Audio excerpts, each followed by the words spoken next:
Hello, today I'm going to be doing my first book review.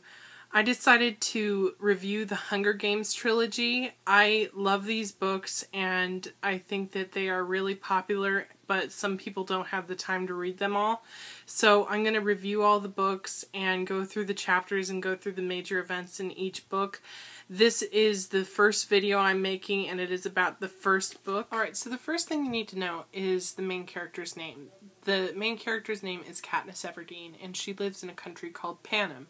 And Panem is split up into 12 different districts and she lives in the 12th district and all of the districts are run by the capital. And the capital is a horrible place and they overconsume while all the different districts suffer in individual ways. And just after all the interviews are done, it is time for the Hunger Games. And they are in this bottom level beneath the arena. And Cena's talking to her and he says, "I'm not allowed to bet on anyone, but if I could, I'd bet on you."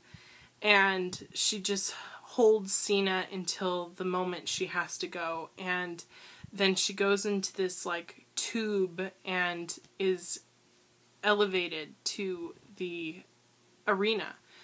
And let me tell you, when I was reading this, my heart just started racing because the way Suzanne Collins writes, it's just like you're there. And I was just thinking, oh my gosh, I kept on having to remind myself, I'm not in the Hunger Games, I'm not in the Hunger Games, because it's so real. And when Katniss is being elevated into the arena, she talks about how like the light is so bright it blinds her, and then she just sees the cornucopia, which is the main part where all the supplies are for the tributes. And you can't step off your platform or you'll blow up. So she's on her platform waiting and just looking around at all the competitors. She sees Peeta and she sees a bow and arrow. So Katniss sees the bow and arrow and she wants to head towards the cornucopia, even though everyone has told her not to go to the cornucopia because it's a bloodbath.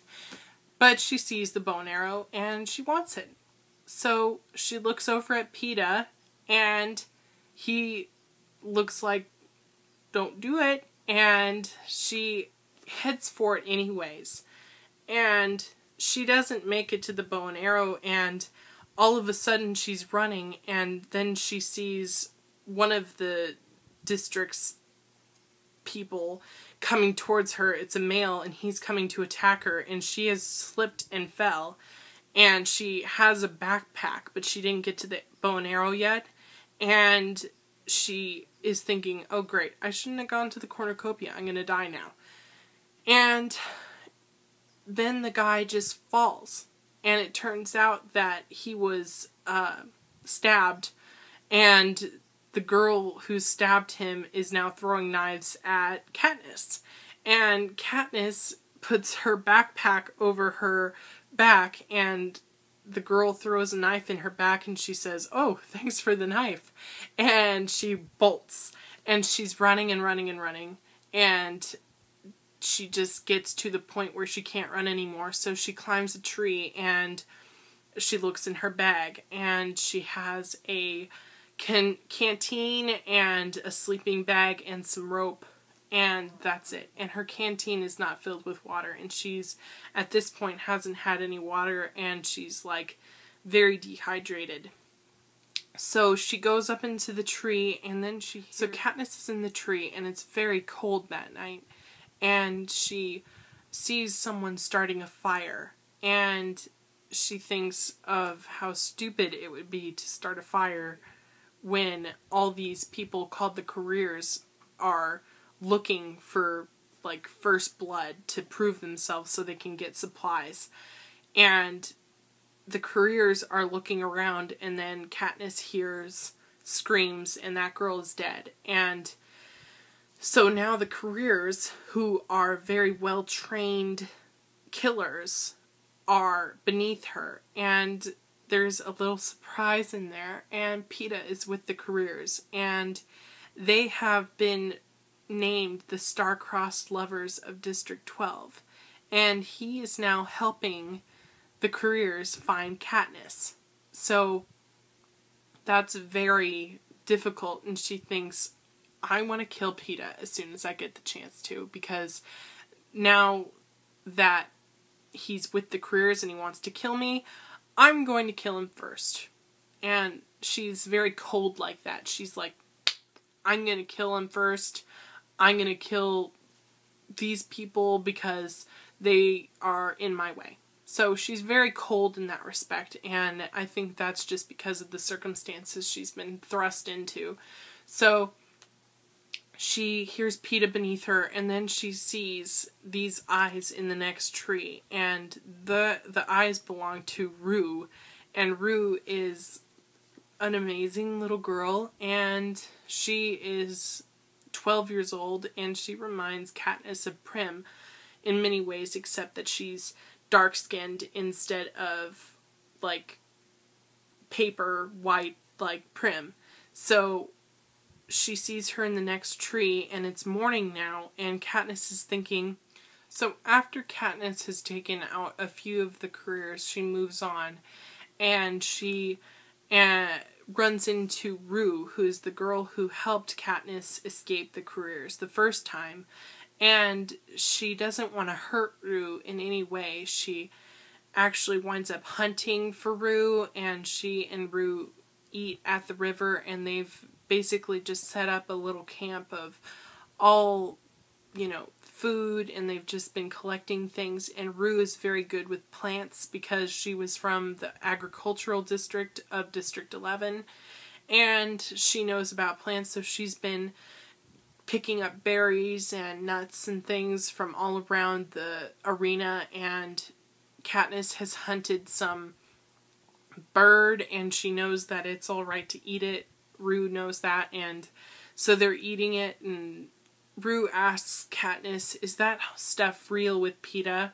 And Katniss isn't feeling all that much love for Peeta because Peeta was with the careers, although when she was hallucinating, Peeta actually said, run, Katniss, run. And he actually got his leg cut by Cato, and Cato is like the top career. He has the best rating next to Katniss from the Game Makers, and the Game Makers are the people who control all of the arena. They can make things harder for a tribute or easier for a tribute. They change the weather in their arena, so it can be really cold to really hot to fire. It can be whatever they want, and they can create mutations of whatever they want. So she's with Rue, and she's been eating, and it's kind of like just this like solace in the Hunger Games, and she's with Rue, and she sleeps up in the trees with Rue, and Rue and her are kind of just like a team. And what happens is Rue has observed what the careers have done with all the supplies from the cornucopia. They have them all mounted together in like a pyramid. And alright, so Katniss blew up all of the careers supplies, and now she is going back to where Rue is. And this is the most heartbreaking scene in the entire book, if you ask me. And she's heading back to where Rue is, and they've created a 4-note course that the birds in the trees called mockingjays will repeat, and if they do the tune, which is a 4-note whistle, I can't whistle, so I'm not going to do it, but if you listen to the Hunger Games trailer, it's played throughout as the music, so you can listen there, and if you hear the whistle, you know one another is safe. So she whistles through the trees and hears Rue's 4-note whistle and knows she's okay. And then she hears Rue saying, Katniss, Katniss. And then Katniss goes into a full-on sprint and sees Rue has been stabbed with a spear. And she's despondent about this, but she sees the person who killed Rue, and she sends an arrow straight through his chest before he even has a chance to even get to Rue. And so she's killed the person who killed Rue. And she just sits with Rue, and she sings to Rue, and she sings this lullaby, and it goes, "Deep in the meadow, under the willow, a bed of grass, a soft green pillow, lay down your head, and when you wake, the sun will rise." That is how much of a fan I am. I know the entire course of the song, and you can listen to that on the Hunger Games album if you wish. It's done by Sting on the album, and I actually really like the version that Jennifer Lawrence did in the movie. But she sings Rue until she dies, and she lays down Rue, and she lays flowers all around her, and she says, "I lay flowers all around her and cover all the ugliness," which is the spear going through her. And so she has lost Rue, who was her pal throughout the games. So now Katniss is alone, and she's mourning the death of Rue, and she is basically just set up camp, and she's been hunting, and she's pretty well fed, and she has water. So she's pretty much just thinking that she's gonna sit here until the games are over. But the game makers have another plan in mind, and what they do is, while she's sleeping, all of a sudden she smells smoke, and then she realizes that there's a roaring fire coming her way, and all the trees are on fire.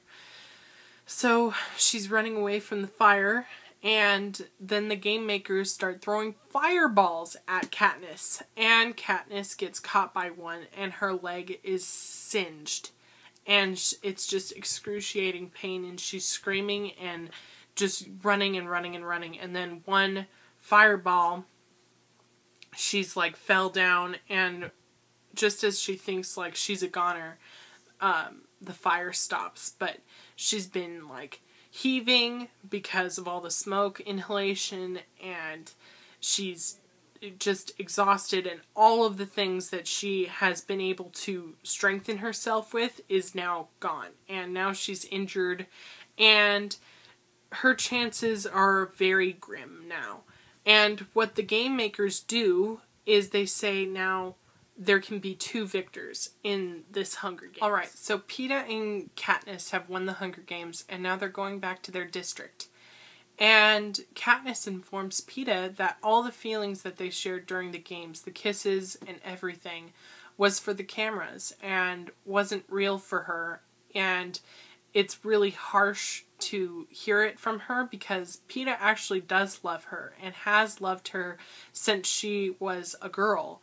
And it's a horrible feeling to have rejection from this person that you've gone to like hell and back for, and he's protected her with his own life multiple times in the games, and she just doesn't want anything to do with him now. So I'm going to actually read the last bit of the book. It says, "Out of the corner of my eye, I see Peeta extend his hand. I look at him, unsure. One more time for the audience," he says. His voice isn't angry, it's hollow. Which is worse. Already the boy with the bread is slipping away from me. I take its hand, holding on tightly, preparing for the cameras, and dreading the moment when I will finally have to let go. And it's like she doesn't know what she wants, because she doesn't want to be in a relationship with Peeta, but then again she needs him.